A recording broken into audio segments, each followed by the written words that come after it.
Hello people, back again, and today we're going to talk about the Sega Dreamcast. The 128-bit system released by Sega, which of course is known as the last console ever released by Sega, and a very fun console to play on. But everybody who owns a Dreamcast knows to get a broadband adapter for it, it's very rare and it's very expensive. You can find it for $100, you can find it going for $200, you can find it going for more than $200 because it's rarity and because the people on Dreamcast want to have it, because games like Phantasy Star Online can still be played today.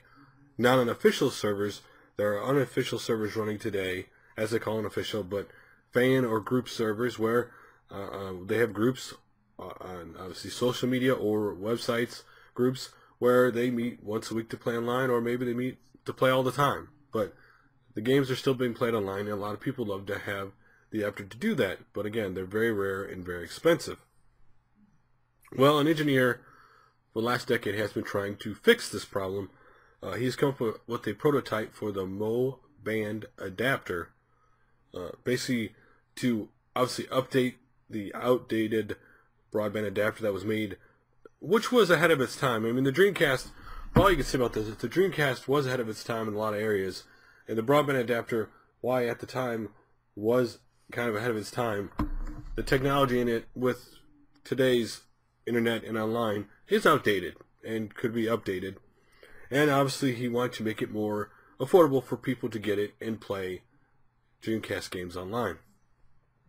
So this thing will be able to allow you to surf the web, obviously as the Dreamcast originally did, back up your games.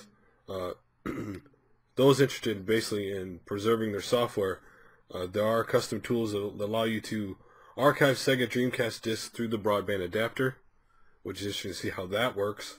And you'll be able to back up VMU game saves, which basically, those worried basically about losing these saves, they basically send the hardware backups to PC for archiving. So they'll be on your PC. You can just retrieve it at any time if you wanted to.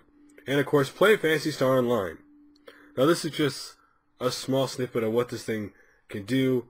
Again, it's still being worked on, it's still being developed, it's still in development, so there's a lot of promise for it, but it's something that's not going to be coming out in the short term until it gets obviously everything fixed out. But a prototype picture is out there for it, which you can see I've already shown in the video. If you watched it, it's obviously here in the video.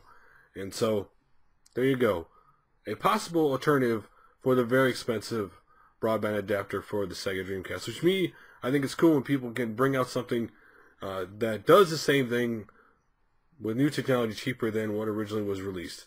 Now listen, if you're a Dreamcast collector, you're obviously still going to want some point in time the broadband adapter or the modems for the Dreamcast, but this would allow you to have a cheap alternative to play the games online while you're waiting to maybe be able to afford that adapter or one that comes available. But again, it's just in development. So, what do you think about the Broadband Adapter being in development? A alternative to the broadband adapter on the Dreamcast. If you don't have an adapter, would you get one? Or are you one of the kind of people that I just want the original? Like always, love to hear your guys' opinions, and I will talk to you guys later.